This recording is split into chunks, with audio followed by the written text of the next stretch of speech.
शय्यासि भोजेषु माता शयनेषु रम्भा क्षमा धारित्री सद्गुणयुक्ता प्रिया धर्मपत्नी।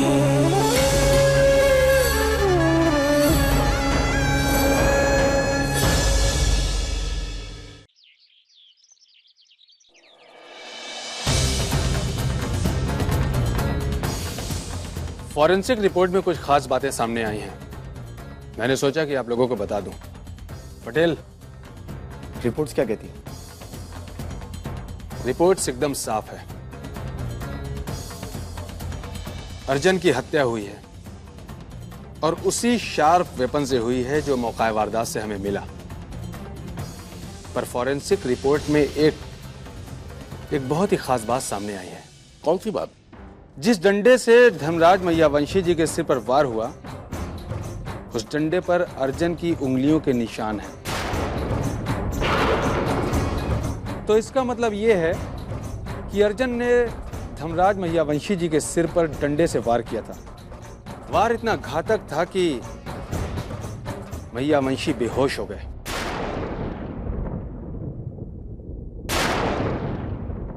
इन सब में सबसे चौंका देने वाली जो बात है कि उस चाकू पर जिससे अर्जन पर वार किया गया, उस पर किसी के भी उंगलियों के कोई निशान नहीं है।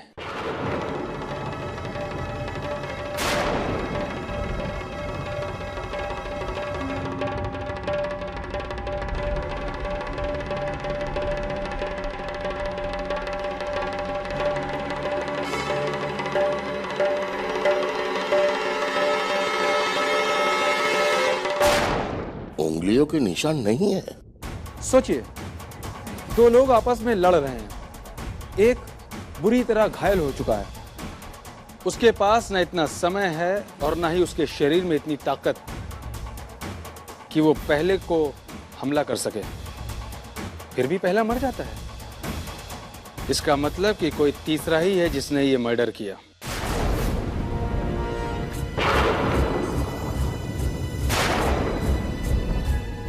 या तो वो अपनी पहचान छिपा रहा है या फिर आप लोग उसकी पहचान छिपाना चाहते हैं।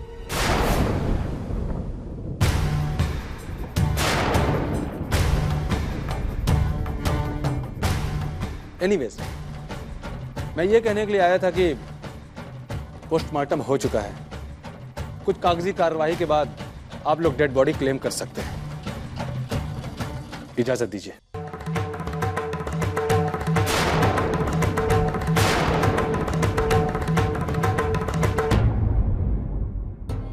मुझे पता है मेरी संतु ऐसा कुछ नहीं कर सकती है। सुना आपने पुलिस ने क्या कहा?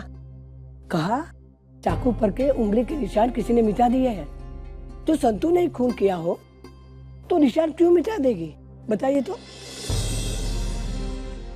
मेरी समझ में एक बात नहीं आती। संतु ने खून नहीं किया तो क्या हमारे परिवार के और कोई? क्या कह रहे हैं आप?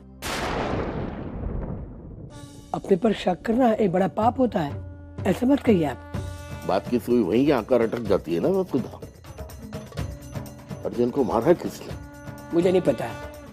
मैं तो इतना ही जानती हूँ मेरी संतु ऐसा नहीं कर सकती। सिर्फ मैं उतनी आशा करता हूँ वसुधा कि पुलिस हत्यारा तक पहुंच जाए और हमारे अर्जुन को न्याय मिले। संतु, भगवान करे माँ की सोच सही हो।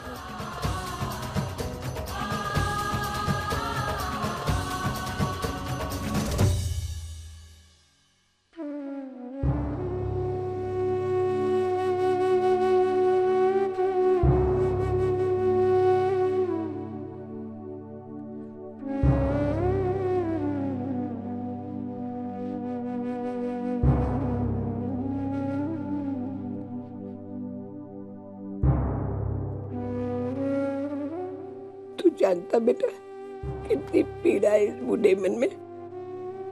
तू मेरा नाथ होता, मैं तेरे खिलाफ नहीं थी बेटा। एक खेमी का दर्द समझ सकती हूँ, लेकिन बेटा निर्दोष संतों को बचाना मेरा कर्तव्य था बेटा। तेरी बुढ़ी नानी को माफ कर देना बेटा, उसको समझने की कोशिश करना बेटा। मुझे माफ कर देना बेटा। वसु, वसु, वसु,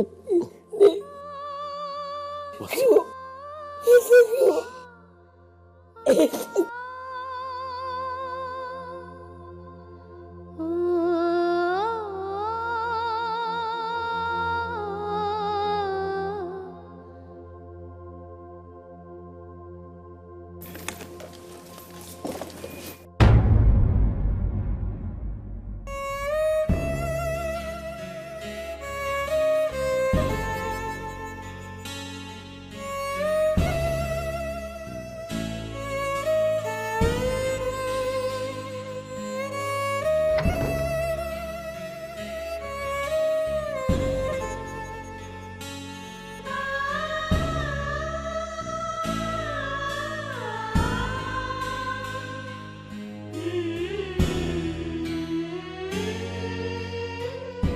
संतु, अब पता क्या हुआ था?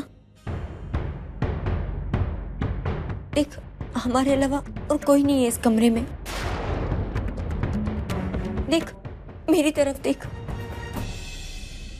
तू हमेशा मुझे खुश देखना चाहती थी ना, और अब देख, तेरी बहना की सूनी मांग। अर्जुन मेरे पति थे, मेरा सुहाग, मेरी खुशी, मेरी जिंदगी, सब कुछ थे वो। और एक पत्नी का ये अधिकार बनता है ना कि वो ये जाने कि आखिर ऐसा क्या हुआ कि उसके पति की मौत हो गई। संतु, एक बहन होने के नाते, एक औरत होने के नाते, इस घर के सदस्य होने के नाते तेरा ये धर्म और तेरा फर्ज बनता है कि मुझे सच बताए। बोल ना संतु, बता ना क्या हुआ। संतु, मैं तेरे हाथ जोड़ती हूँ, मैं तेरे पैर पड़ती हूँ, मुझे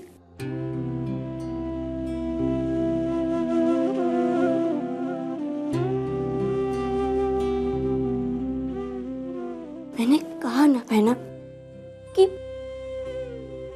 मैं नहीं उन्हें करती। बस संतु, मैं ये सब कुछ सुन चुकी हूँ, कह चुकी तो सब कुछ सबके सामने। पर मैं अपनी छोटी बहन से पूछने आई हूँ। मेरी संतु ऐसा नहीं कर सकती ना। मेरी संतु मेरे अर्जुन को मुझसे नहीं छीन सकती ना। मुझे विश्वास नहीं हो रहा कि मेरे अपने खून ने मेरे पति का खून किया, या फिर ऐसा तो नहीं कि तूने अपने पति को बचाने के लिए मेरे पति को मार डाला। पर मेरी संतु मेरे साथ ऐसा नहीं कर सकती ना। मुझे तुझ पे पूरा भरोसा है। बोल ना। मैं मानती हूँ कि तेरी कुछ मुश्किलें रही होंगी, पर मेरी बहन मेरे साथ ऐसा नहीं कर सकती, क्योंकि वो मुझसे बहुत प्यार करती है ना। बोल ना संतु, तू कुछ भी बोल, कुछ भी बोल। तेरे आगे हाथ जोड़ती हूँ संतु, ये मत कहना कि मेरे अर्जुन को तुमने मारा। बोल ना संतु, मैं ये बर्दाश्त नहीं कर पाऊंगी। बोल ना संतु, कुछ तो।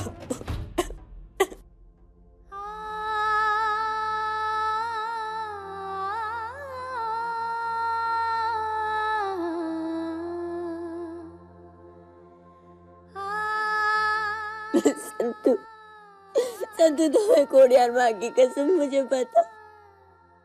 बोलो कि तुमने अर्जुन को नहीं मारा। बोलो संतु,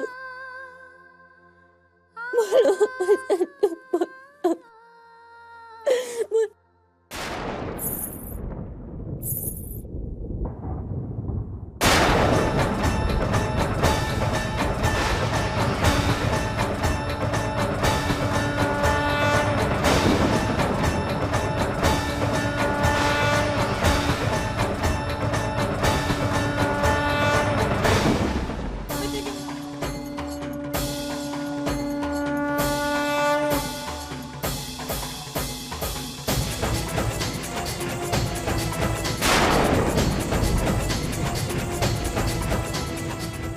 मुझे विश्वास हो गया कि तुमने ही मेरे अर्जुन का खून किया है। इन अर्जुन का नहीं, तो बहनों के रिश्तों का खून किया है। तो वो संतु है ही नहीं जो अपनी बहनों के लिए कुछ भी कर सकती है। हाँ, तू कर सकती है, पर सिर्फ अपने लिए, सिर्फ अपने लिए। तू चाहती नहीं थी कि मैं इस घर में आऊं, न पहले न बाद में। आज मुझे पता चला कि हमेशा से मेरी खुशियों की दुश्मन तू रही है, सिर्फ तू। बोल ना, बोलती क्यों नहीं कुछ? बोल बोल, क्यों किया तूने ऐसा? बोल। ये तो खेमी की आवाज है। बोल बोल, तूने क्यों किया ऐसा? बोल बोल, क्यों किया? मेरे अर्जुन को मुझसे छीन लिया। मैं नहीं छोड़ूंगी तुझे, मैं तुझे मार दूंगी, मैं तुझे मार डालूंगी। तूने क्यों मारा मेरे अर्जुन को? खेमी,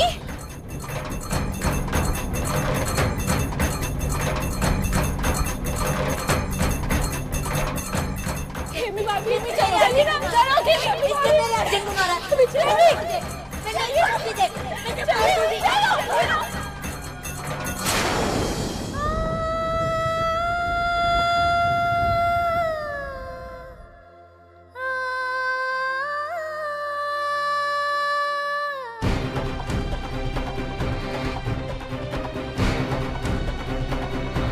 हाँ अंकल। हितेन, तुम्हें कुछ करना होगा। संतु अपना मुंह नहीं खोल रही और खेमी आउट ऑफ कंट्रोल होती जा रही है। अंकल मैं आपको वापस फोन करता हूँ। तुरंत यहाँ बैठो, बैठो तुरंत। हितेन, खेमी की हालत बहुत खराब है, ऐसा होना लाजमी है, लेकिन ऐसे में संतु का मुंह नहीं खोलना सिचुएशन को और खराब कर रहा है। और अभी अभी जिस तरह खेमी ने संतु पर रिएक्ट किया, काश कि तुम देखते। खेमी को संभालना मुश्किल हो रहा है हितेन, बहुत मुश्किल हो रहा है। हितेन, तुम जाकर क्यों नहीं संभालते खेमी को? इस घर में सिर्फ 2 लोग हैं जिसकी बात खेमी समझती है, एक तुम्हारी और एक संतु की।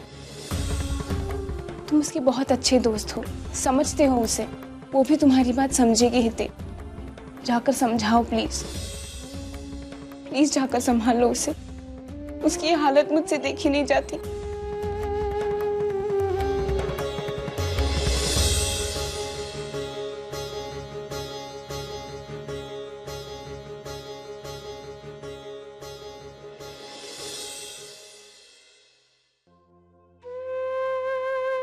मेरी बहन होकर क्यों?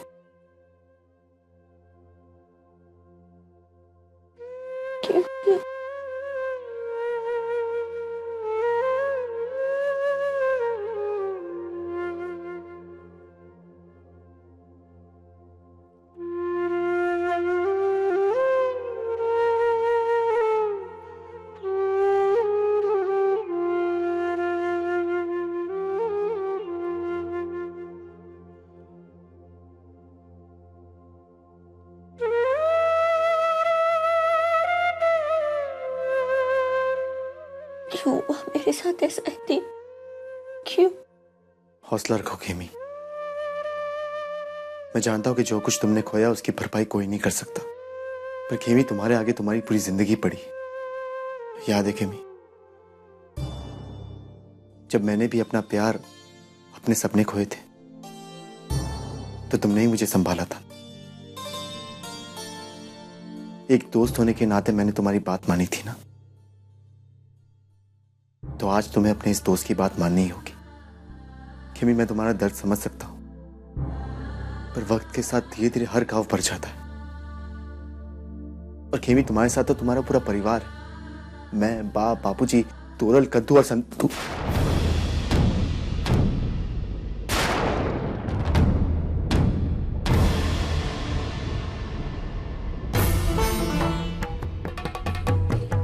खेमी, मैं तुम्हारा दर्द समझता हूं।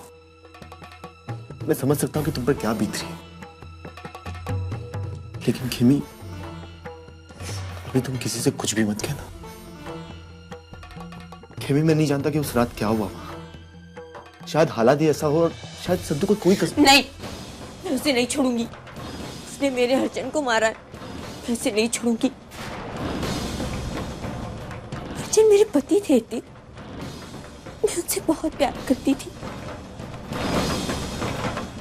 हाँ, उन्होंने मुझ पे शक किया तुम्हारे और मेरे रिश्ते को लेकर, पर वो भी इसलिए क्योंकि वो मुझसे बहुत प्यार करती थी।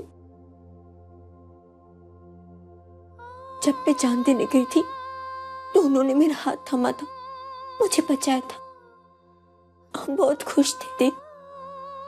हमारा कल चाहे जैसा भी रहा हो, पर आने वाले कल को लेकर बहुत उत्साहित थे। मेरे सारे सपने बिखर गए थे, सारे। ये इस दुनिया में आए उससे पहले इसके पिता इस संसार से चले गए। ये अपने पिता का मुंह अब कभी नहीं देख पाएगा, कभी।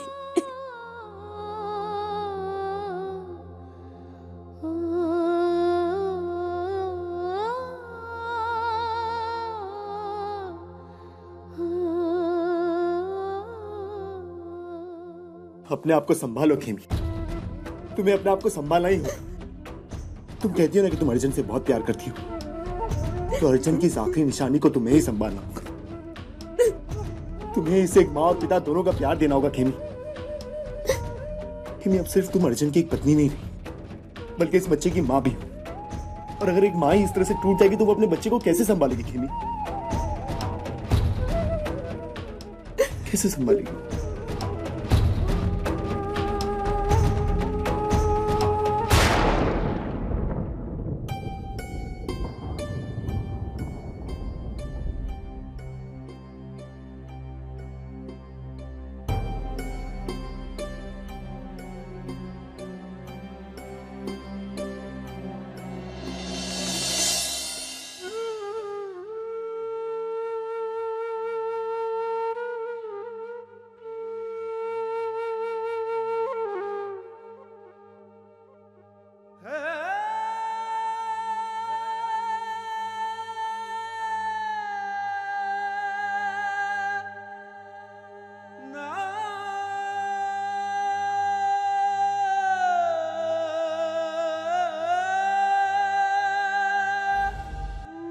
बाप के रहते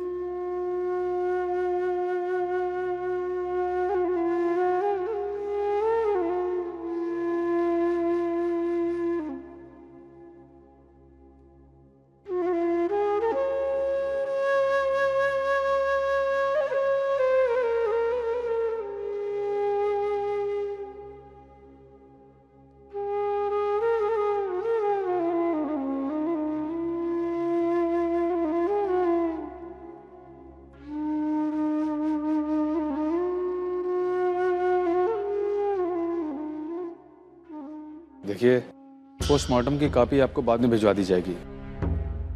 अभी तो फिलहाल हम चलते हैं।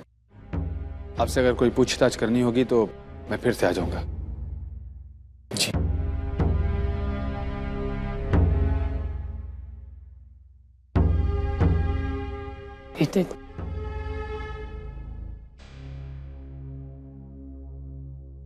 जी नहीं। संतू का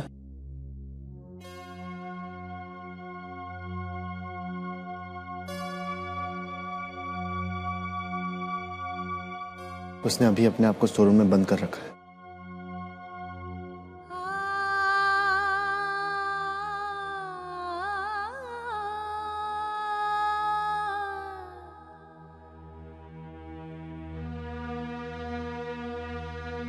सब लोग आइए, अंतिम संस्कार से पहले दिवंगति की आत्मा की शांति के लिए प्रार्थना करें। परिजन के अंतिम दर्शन के लिए नानका का यहाँ होना बहुत जरूरी है। मैं उसे लेके आती हूँ।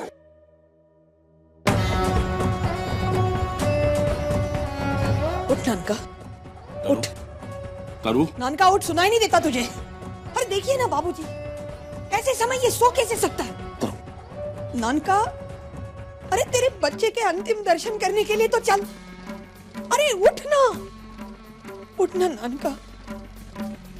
अरे जिस बच्चे को इतने सालों के बाद बड़े चाव से तू घर में लेके आया, कुछ ही समय में उसका देह इस संसार को त्यागने वाला है और तू सोया पड़ा है यहाँ नानका।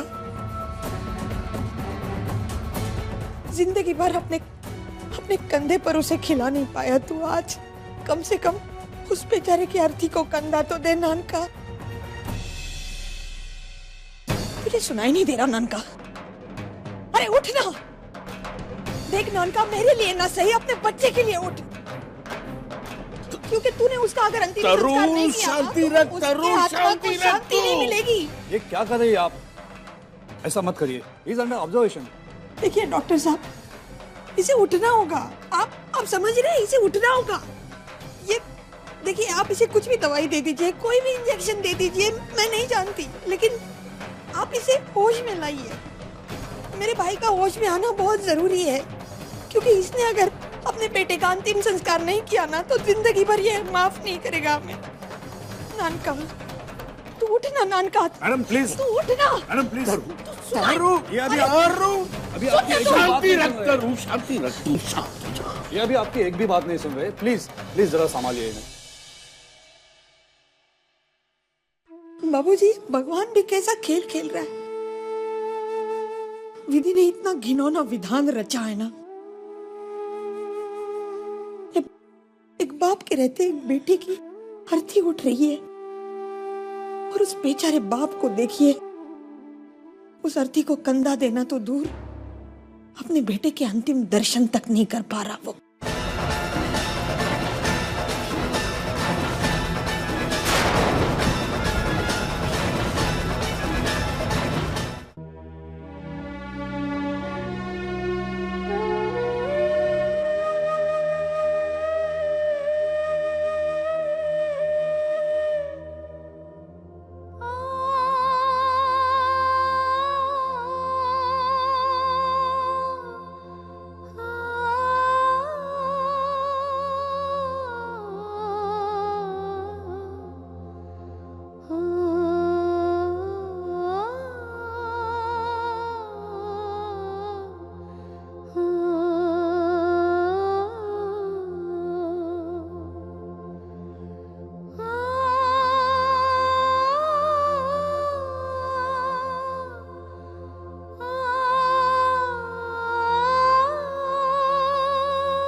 कुछ बातें दो लोग बिना कहे ही कह देते, कुछ चीजें लोग बिना बताए ही समझ जाते।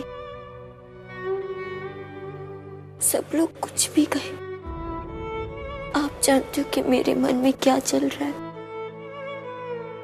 मेरे पेट में पल रही ये नन्ही सी जान,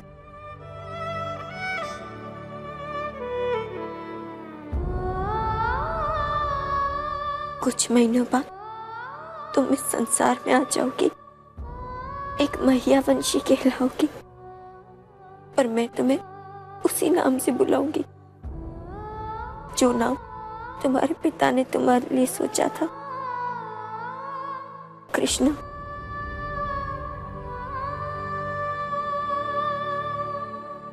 तुम्हारे पापा कहा करते थे कि हमारी संतान लड़का हो या लड़की,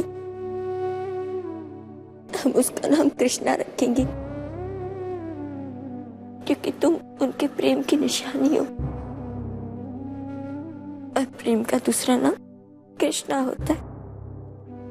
कुछ महीनों बाद जब तुम अपनी नन्ही नन्ही आंखों से इस संसार को देखोगे, पर तुम उसे नहीं देख पाओगे जिसने तुम्हें इस दुनिया में लाया। तुम अपने पिता को नहीं देख पाओगे।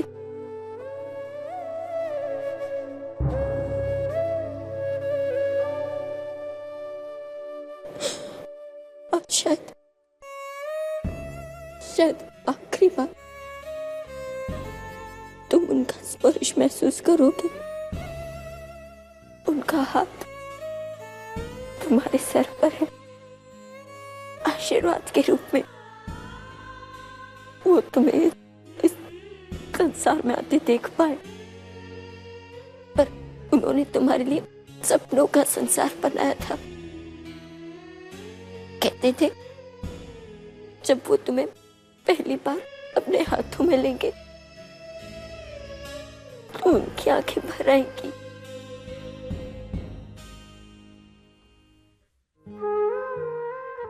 आंखों में खुशी के आंसू और दिल में बहुत सारा प्यार तुम्हारे लिए।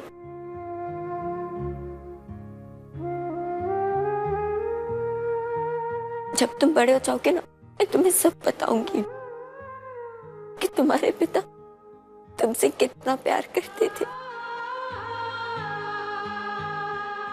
जब तुम इस संसार में नहीं आए थे और जब वो इस संसार में नहीं थे,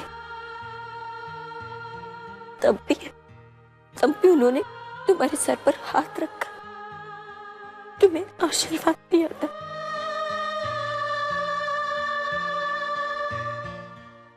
अर्जुन, अपनी कृष्णा को अंतिम यात्रा में जाने से पहले आशीर्वाद दे जाओ अर्जुन।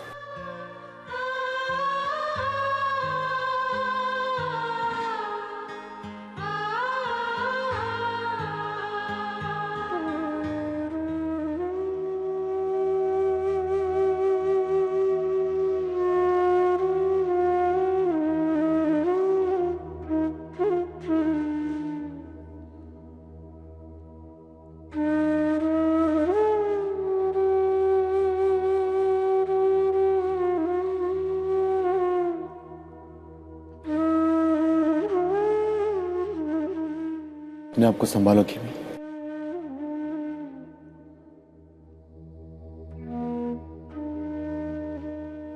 बेटी, मैं अर्जुन की अंतिम यात्रा में जाना चाहती हूँ।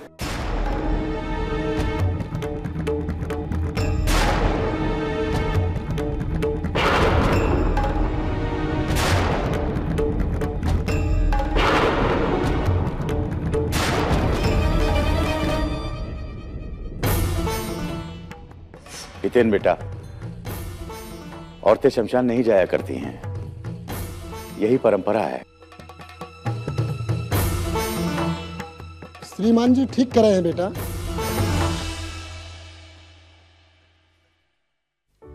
मैं जानती हूँ, पर एक संतान उसके पिता की अंतिम यात्रा में तो जा सकती है ना, उसे मुखाग्नि दे सकती है ना। मैं शमशान नहीं जा रही, मैं अर्जुन की संतान को शमशान ले जा रही हूँ, उसे मुखाग्नि देने।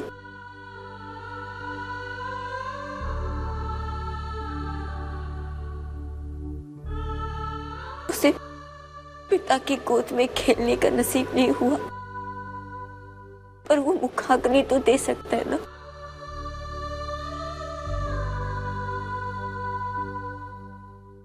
अर्जुन की संतान उनका क्रियाकर्म करेगी मेरे जरिए।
पैर के पास अर्जुन की अस्थियां पड़ी है। नशे में अर्जुन ने आप पर, अपने पिता पर वार की। माफी मांगने के लिए अब अर्जुन नहीं रहे। अर्जुन की ओर से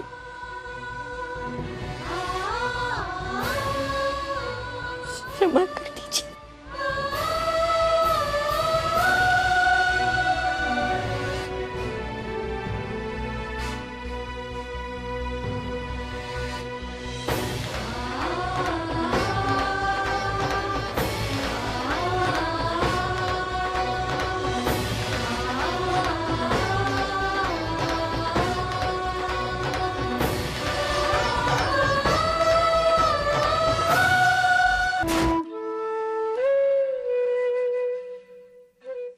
न जाने किसकी नजर लग गई हमारे हंसते खेलते परिवार को।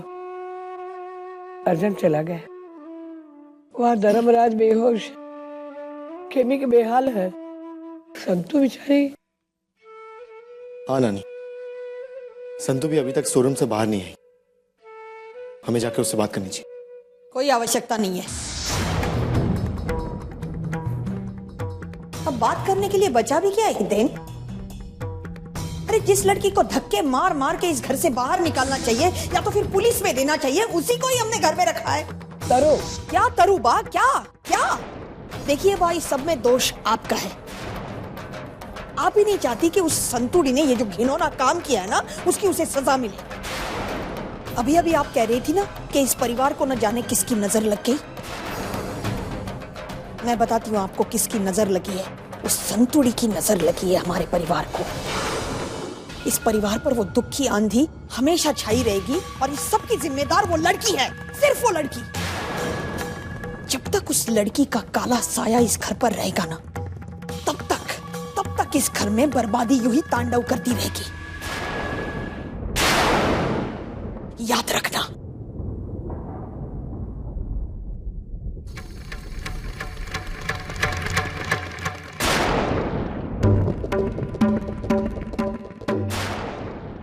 बा, आप मन छोटा मत कीजिए, हम सब आपके साथ हैं। लेकिन बा, हम सब ने बहुत कोशिश की, पर संतु स्टोर रूम का दरवाजा नहीं खोल रही। आप प्लीज कुछ कीजिए ना।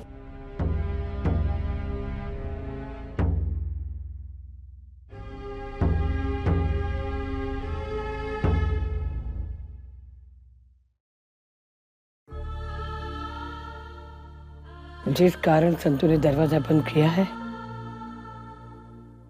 वही कारण संतु दरवाजा खोलेगी।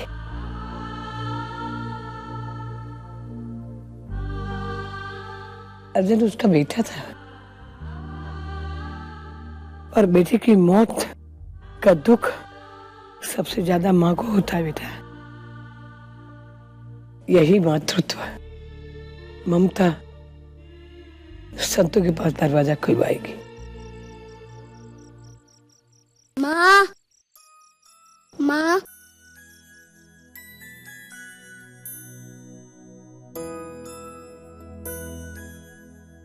सूरज,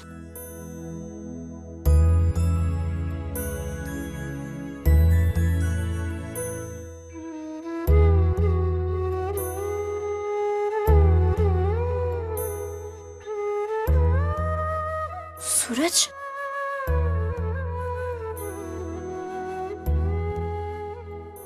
क्या हुआ सूरज? मेरे साथ कोई खेलता नहीं है। रीवा से कहा संता कुकरी खेलने को, पर वो भी नहीं सुनती है। पापा भी लिफ्टर पर लेटे हैं। अर्जुन भाई को भी ना सब उठाकर पता नहीं कहाँ ले गए। सब लोग रो रहे थे। मैं हार भी पहना आता और सुधा भी लकड़ी की बेड पर था। क्यों माँ? पता है मैंने सबसे पूछा पर कोई कुछ नहीं बताया, तो मैं तुम्हारे पास आ गया। तो पापा को गांव वाले हार पहनाते हैं ना, तो सब ताली बजाते हैं। तो अर्जुन भाई को हार पहना कर तो सब क्यों रो रहे थे? कहाँ ले गए सब अर्जुन भाई को? कहाँ है अर्जुन भाई?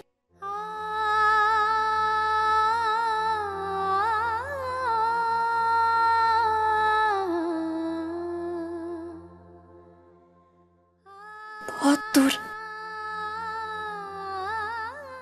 आकाश में तारा बनने।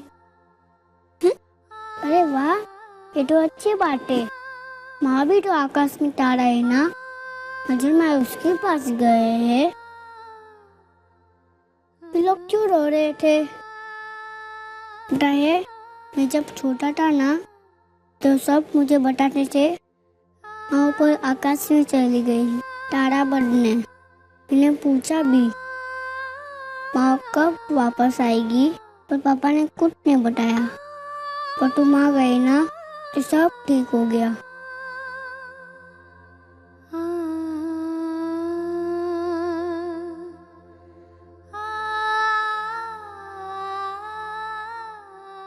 अब तुम क्यों रो रही हो? कुछ नहीं। मैं एक बात कहूँ, मुझे बहुत भूख लगी है और वह रसोई में कोई नहीं जा रहा है। मुझे कुछ खाना खिलाओ ना। मैं भी तुम्हारे लिए कुछ बनाती हूँ।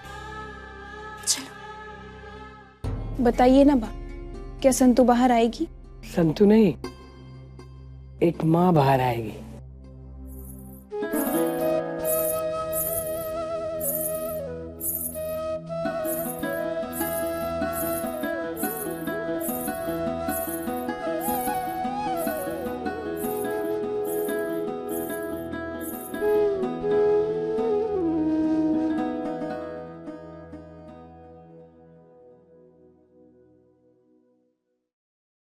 तुम यहीं बैठो, मैं अब भी तुम्हारे लिए शीरा बनाती हूँ।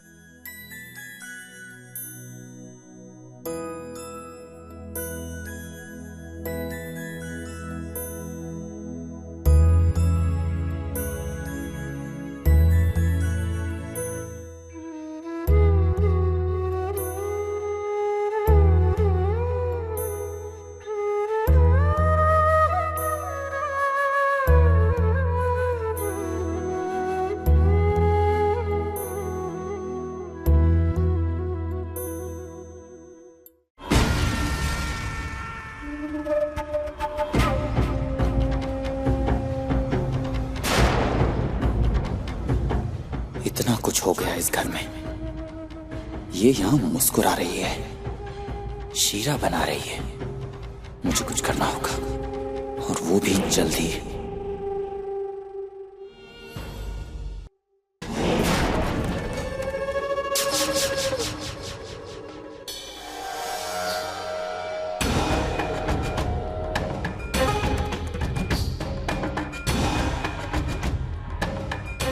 खेमी भाभी, आप आइए मेरे साथ। कहाँ?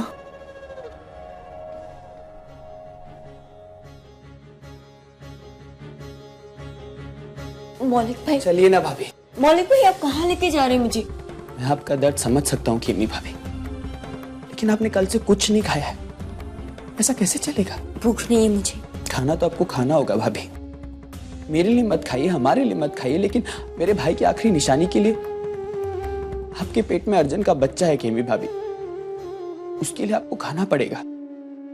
वो देखिए संतू को।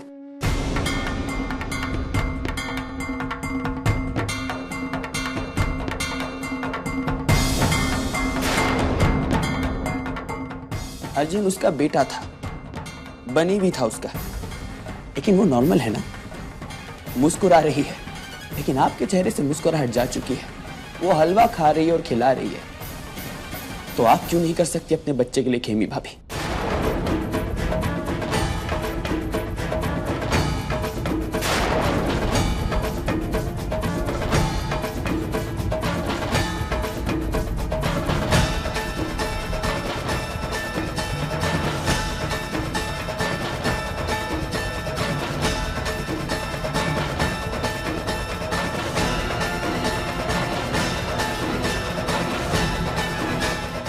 भाभी,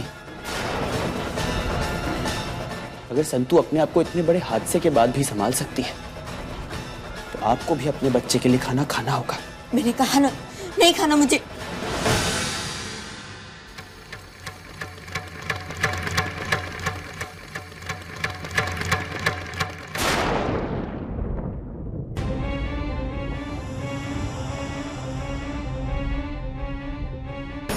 घर में एक बेटे का खून करके तो छोटे आंसू तक नहीं बहा रही है लड़की।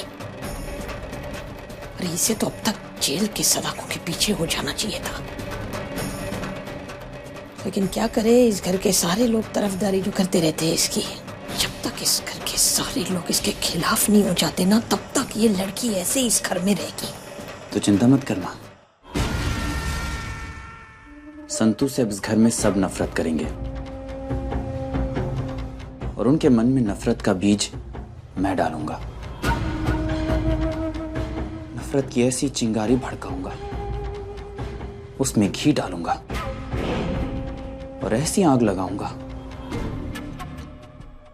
लगाऊंगा कि ये संतू खुद जल के राख हो जाएगी।